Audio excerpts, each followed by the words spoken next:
안녕하십니까. 정광일입니다.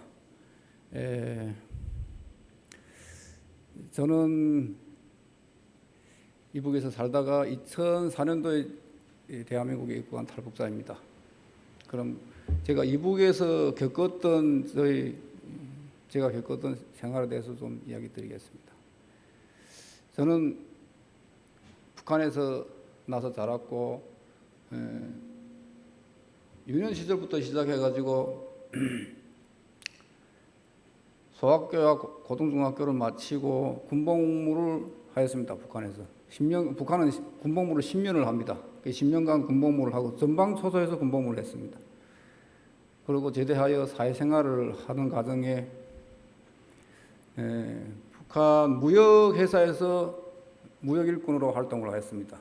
그러는 과정에 중국을 다니면서 무역을 하다 보니까 90년대 중반부터 많은 한국 사람들이 중국에 와 있었습니다. 중국을 다니면서 무역을 했는데 당시 사실 제가 북한에서 해외에 나갈 때는 교육을 받았습니다. 절대로 중국에 나가서 한국 사람들을 만나지 말라. 한국 사람들이 전부가 간첩이다. 접촉을 하면 무조건 간첩 임무를 너희가 받을 것이다. 이런 교육을 받았습니다. 사실 처음에는 중국에 다니면서 한국 사람 만난 것 자체를 꺼려했고 한국 사람들 보면 다 그때 당시 안기부의 그 어떤 요원같이 보였습니다. 제 눈에는. 그러는 과정에 무역을 하다 보니까 중국 사람들하고 무역을 했는데 전혀 이윤이 남지 않았습니다. 왜냐하면 북한에서 많이 나는 수산물을 많이 우리가 중국에다 팔았는데 중국에 가져와서 동태를 가져가면 동태 1톤에 달러로 300달러 줍니다. 그것도 현금으로 주는 것이 아니라 대치 상품이라고 해가지고 옥수수 또는 여러 가지 식량으로 주는데 도저히 그 돈을 맞출 수가 없습니다. 그뿐만 아니고 북한 같은 경우에는 이런 수산물을 팔아가지고 기름을 사야 합니다. 기름을 사야 배가 기름을 태우고 바다에 나가서 고기를 잡을 수 있기 때문에 그러다 보면 나라에서 내라는 그런 돈을 낼 수가 없습니다. 그래서 제가 어느 날 중국 사람들이 본래 동태를 안 먹습니다. 이 사람들이 동태를 어디다 파나고 따라가서 몰래 숨어서 따라가 보니까 한국 사람한테 팔더라고요. 한국 사람한테 파는데 한국 사람한테 얼마에 팔았느냐. 1톤에 1,300달러에 팔더라고요. 엄청난 이유를 보니까 제가 당신은 글쎄 북한 당국에서 간첩 낙인을 받을지는 몰라도 그래도 내가 맡은 임무는 수행해야 됐다는 생각에 한국 사람하고 접촉하게 되었습니다. 어느 날 연변에 있는 유경호텔이라는 곳에 가서 우연히 한국 사람을 만나가지고 내가 당신한테 싼 가격에 줄 테니까 나하고 중국 사람을 걸치지 말고 나하고 직접적인 거래를 하자고 하였습니다. 그렇게 돼서 장사를 하게 되었습니다. 물론 북한 정부에서는 모르고요. 속이고 한 건 사실입니다. 그러다 보니까 좀 엄청난 이윤을 받고 물론 지금에 와서 솔직히 이야기하겠지만 뭐 제 주머니에다 넣은 것도 있긴 있습니다.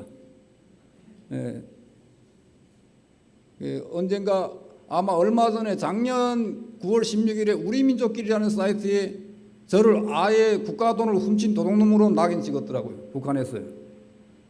그렇게 낙인 찍어서 뭐 처단 대상 9번째로 만들어 놨더라고요. 저는 솔직히 그러다 보니까 주머니에다 조금 넣었다기보다도 제가 좀 쓴 돈은 있긴 있습니다.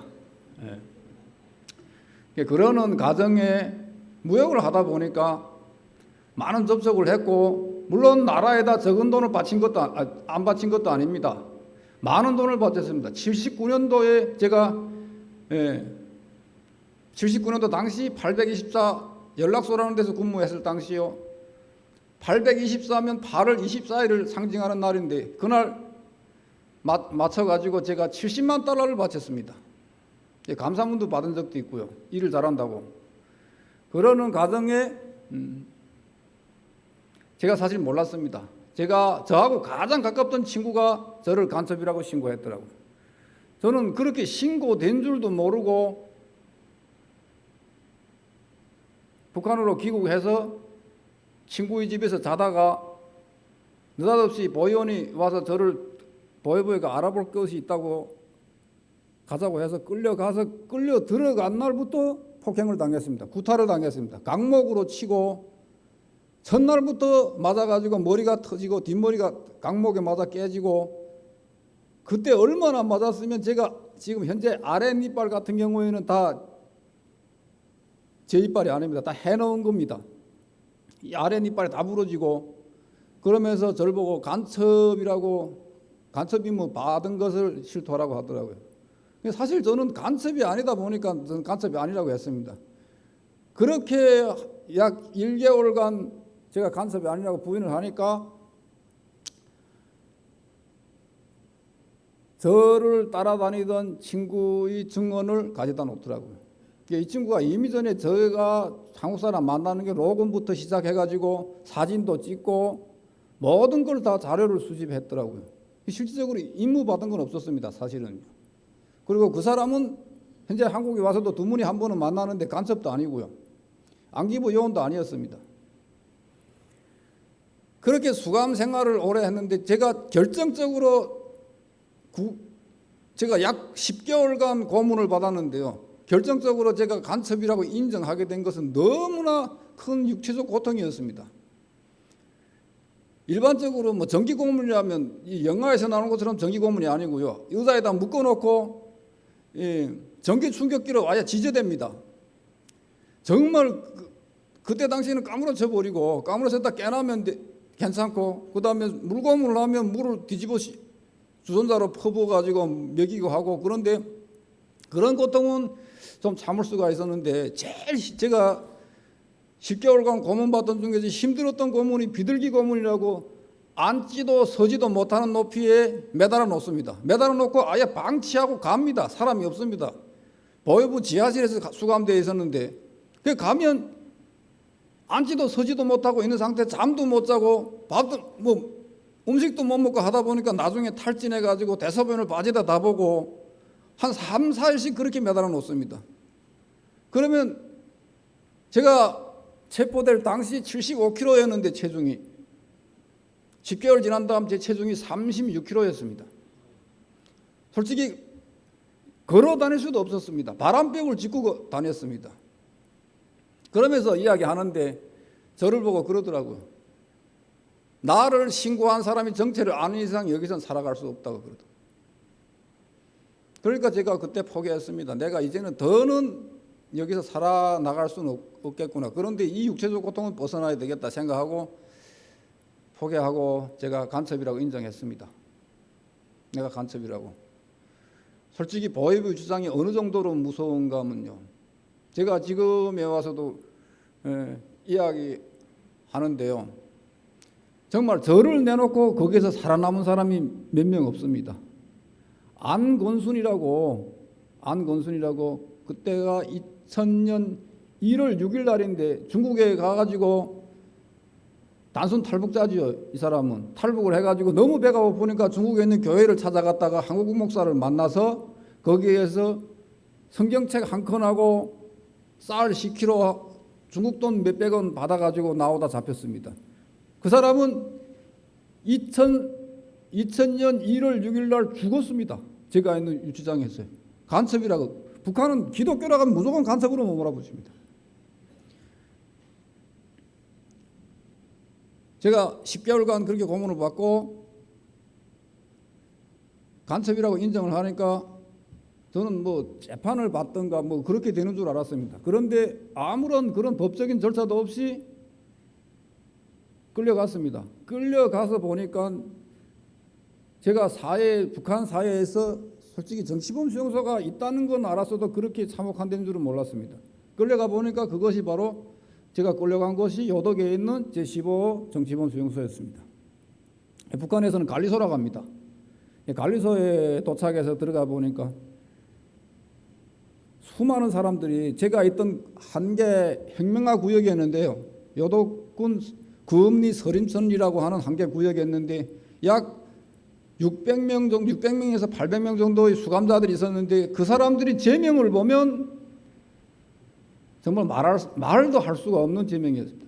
왜냐하면 그 사람들을 비하면 저는 엄청난 큰 대반역죄를 지었습니다.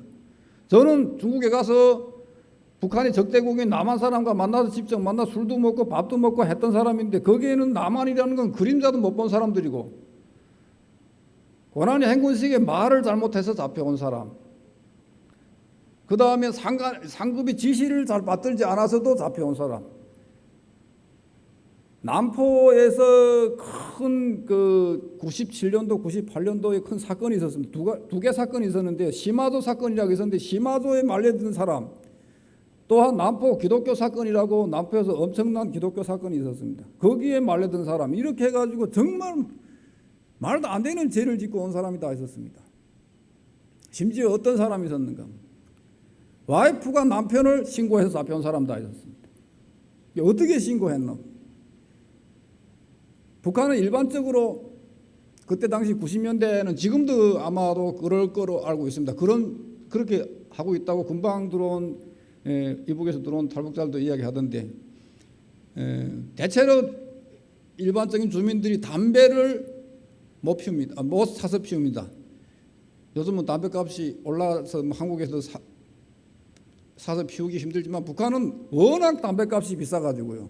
그러니까 다 대체로 담배를 재배해가지고 말려서 부스에 떨어가지고 신문지에다 말아서 피웁니다. 노동신문이라고 북한의 신문이 하나밖에 없지 않습니까? 그 신문에다 말아 피우는데 이 친구가 아마 깜깜한 밤에 담배 생각이 나가지고 한 대 말아 피웠는데 다음날 아침 보니까 그 앞면에 있는 김정일이 초상화를 찢어서 담배를 피웠습니다. 그걸 첫날에는 몰래 아궁에다 태워버렸는데 아마 이 친구 와이프가 봤는가 봐요. 그것도 평상시에 평화로울 땐, 가정이 뭐 평화로울 땐 괜찮은데 먹을 게 없이 싸우고 부부가 티각티각 싸우다 나니까 그 다음엔 북한은 좀 남존여비가 아직도 있습니다. 그러다 보니까 때리고 어찌고 하니까 열받으니까 그 다음엔 가서 와이프가 신고한 게 아니고요. 싸우다 보니까 너 반동 같은 놈, 그 다음엔 좀 안 좋은 소리 나오다 보니까 북한은 모든 가정집들이 한 줄에 이렇게 하모니카식으로 배열되어 있습니다. 옆집에서 하는 소리가 옆방으로 바로바로 다 들리거든요. 그러니까 이 집에서 싸우는 소리를 듣고 신고했는데 나중에 보여부에 신고된 게 뭐라고 신고해야 됐나? 그 사람 이름이 김종명이었는데 김종명은 전문적으로 김정일이 초상화만 골라서 찢어서 담배를 피우는 반동이다. 이렇게 신고돼요. 그래서 잡혀왔더라고요. 수용소에 죽었습니다. 정말 억울한 사람들이죠. 말도 안 되는 죄를 짓고 그런 사람들 잡혀왔습니다. 제가 작년 10월에 유엔에 가서 북한 대표들하고 마주 앉아 북한 인권을 가지고 이야기한 적도 있었습니다. 물론 비난을 받았죠. 그런데 제가 수용소에 잡혀 있을 때 북한의 유엔 대표부 통역원이 다 잡혀와 있었습니다. 이 사람은 왜 잡혀왔냐면요. 예전에 아마 그 친구가 유엔에서 근무할 때 다른 나라 대표들이 너네 북한에서는 왜 북한 주민들을 여행을 안 시키는가 이렇게 물어보니까 북한 유엔 대표가 그렇게 이야기하더랍니다. 우리나라 국민들은 우리나라가 제일 좋아서 가라고 해도 안 간다고. 이 친구가 술 한잔 먹고 친구들한테 우리가 언제 가라고 해서 안 간다고, 안 보내니까 못 갔지 이렇게 이야기했다고 했는데 북한은 솔직히 마음 놓고 술도 못 마십니다. 제가 여기 아마 탈북자들 많이 접견 해보신 분들도 계시겠지만 탈북자들이 술을 마시려면 소주잔에 안 마십니다. 다 이런 클라스에 마십니다.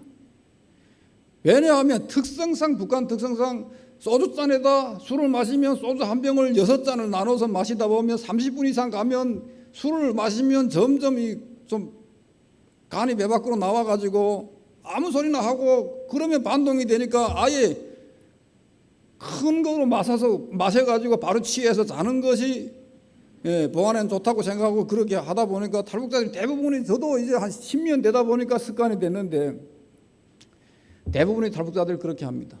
그러니까 북한이 그렇게 정말 그 술 때문에 실수를 해가지고 관리소에 수용소에 잡혀 들어온 사람들이 약 60, 70%였습니다. 술 때문에 잡혀 들어온 사람이요. 그것도 특히나 고난의 행군 시기예요. 이 사람들이 잡혀가지고 얼마나 인간 이하의 취급을 받는가 하면요, 하루에 16시간 노동을 합니다. 새벽 4시에 기상을 시킵니다. 새벽 4시에 기상을 시켜가지고 저녁 8시까지 작업을 시킵니다. 겨울 같은 경우에는 새벽 4시면 바깥이 깜깜하니까 새끼를 꼽니다. 새끼를, 볏집으로 새끼를 꽈가지고 밥 먹기 전까지, 아침 7시에 식사 시간 밥 먹기 전까지 30발을 꽈야 됩니다. 30발이라고 하면 1m가 넘더라고요. 30발이요. 30발을 꼬게 하고, 아니면 삼태기, 광주리, 별의별 거, 정말 저는요, 정말 태어나서 별난 거 다 해봤습니다. 거기 가서 쌀이로 이렇게 비틀어가지고 광주리도 만들고 삼태기도 만들고 그다음 소쿠리도 만들고 별난 걸 다 시키더라고요. 그렇게 하고 여름에는 옥수수 농사를 위주로 해서 시켰는데요, 정말 내가 사람보다 못하다 하는 생각이 들 때가 있었습니다. 그게 언제냐면 4월 말경이면 파종을 하는데요, 옥수수를 땅에다 심을 때입니다. 그런데 수감자들이 너무 배가 고프니까, 저도 역시 그랬고요, 너무 배가 고프니까 옥수수 씨앗을 날 것을 먹습니다. 배고픈 사람한테 배고팠을 때 먹으니까 얼마나 달콤하고 정말 맛있더라고요. 그런데 그걸 먹는다고 해가지고 인분을 버무려서 나눠줍니다. 먹지 못하게 하느라고요. 그런데 하도 수감자들이 배가 고프니까 그걸 물에다 씻어서 먹었어요. 그거 먹은 사람이 한 명도 못 살았습니다. 다 죽었습니다. 인분을 먹은 사람들이요. 그렇게 하고 6월 초가 되면 옥수수가 어느 정도로 2이파리, 3이파리 정도 나오면, 그때 되면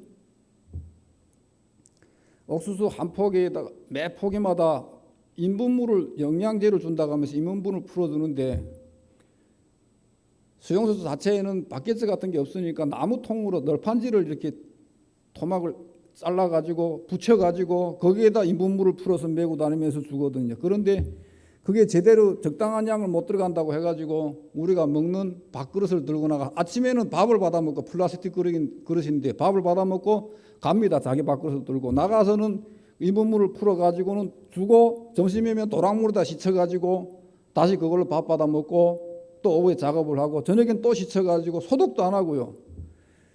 정말 아마 지구상의 어떤 짐승도 자기 변을 받았던 그릇에다 밥을 받아 먹지 않을 겁니다. 그렇게 인간 이하의 취급을 받았습니다.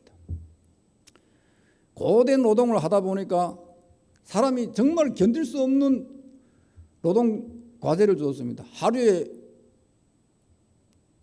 얼마만한 과제를 주었냐면요, 김매기를 한다면 350평을 김을 매야 됩니다. 솔직히 350평을 김을 맨다는 게 저도 매봤는데 정말 쉬운 일이 아니더라고요.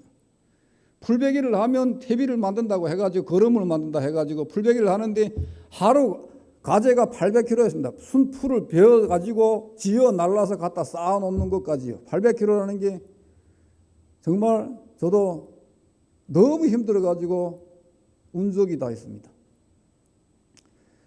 겨울 같은 경우에는 벌목을 하는데, 도끼 하나 가지고 산에 가서 직경이 40이고 길이가 4m 되는 나무를 하루에 7대씩 찍어야 했습니다.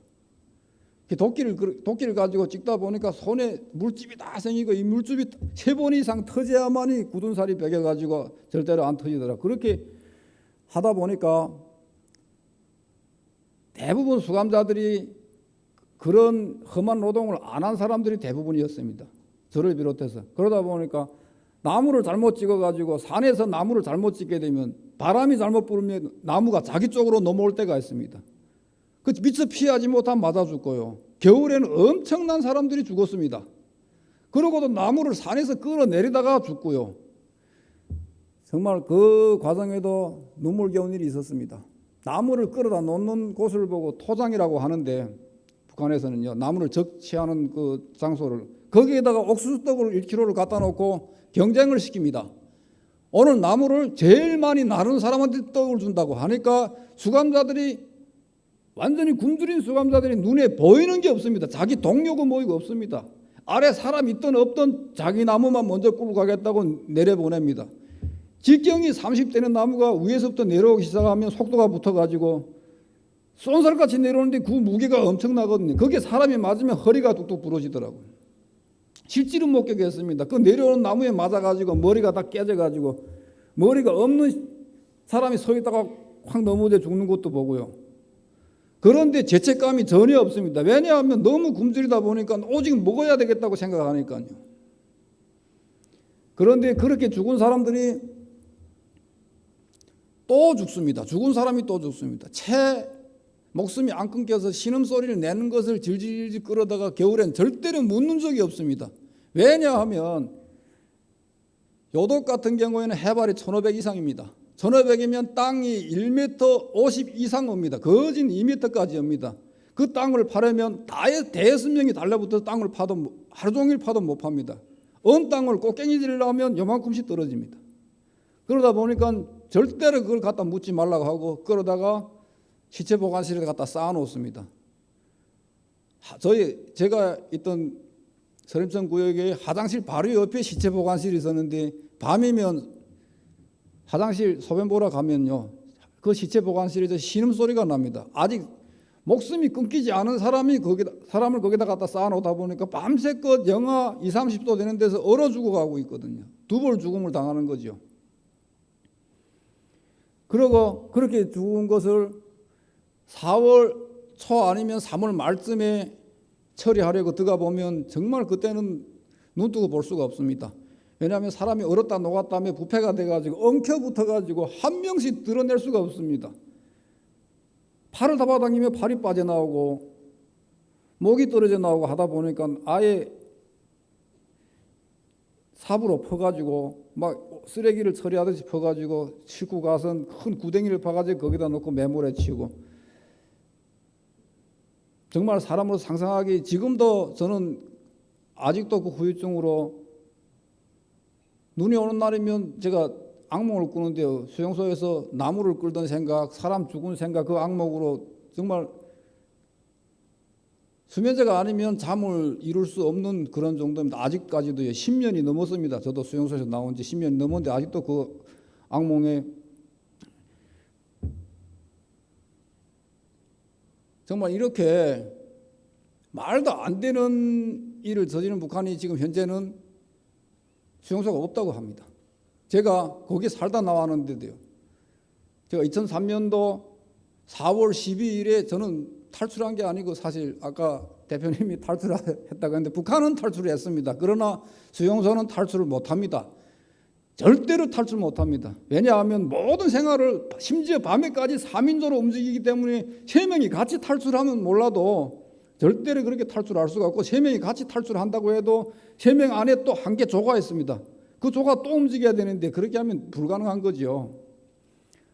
제가 석방되었습니다. 3년 만에 석방되어 가지고 2003년 4월 12일에 탈북을 해서 석방이 돼 가지고 일주일 만에 탈북을 했습니다. 탈북을 해가지고 한국까지 오는데 약 1년간 시간이 걸려가지고 2004년도에 들어왔는데 들어와가지고 정말 거기서 겪었던 일을 생각하면 참을 수가 없더라고요. 그래서 북한 정치범 수용소를 해체하는 일을 하기 시작했습니다. 예전에 했던 NK군락이라고 북한 정치범 수용소 해체운동본부에서 제가 사무국장으로 일을 하다가 지금 현재는 노체인이라고 북한 정치범 수용소 피해자 가족협회에서 활동하고 있습니다. 아까 우리 김 대표님도 이야기하시지만 북한 인권이 열악한 건 사실이라고 인정을 하지만 모두 예민하는 사람들이 많더라고요. 저도 역시 이번에 작년도 그렇고 이번에도 워싱턴에 가서 참가해서 보면 참 제가 대한민국 국민으로서 좀 부끄러운 일이 많더라고요. 전 세계적으로 북한 인권에 대해서 많은 이야기도 하고 북한 인권법을 제정도 하고 했는데 제가 재작년에 캐나다에 가서 토론토에 가가지고 이영복 회장님하고 토론토에 있는 북한 인권 협의회 회장님하고 같이 토론토에도 북한 인권 날이라는 게 있습니다. 대한민국은 아직 북한 인권이라는 날 자체가 없고 북한 인권법도 아직 대한민국에 없지 않습니까? 정말 그런 걸 생각할 땐 참 안타깝더라고요. 하루빨리 여기 계시는 여러분들이 북한에 있는 정치범 수용소 수감자들을 비롯해가지고 북한에 있는 모든 주민들이 자유를 찾는 그날까지 많은 기도를 부탁드립니다. 이상 마칩니다.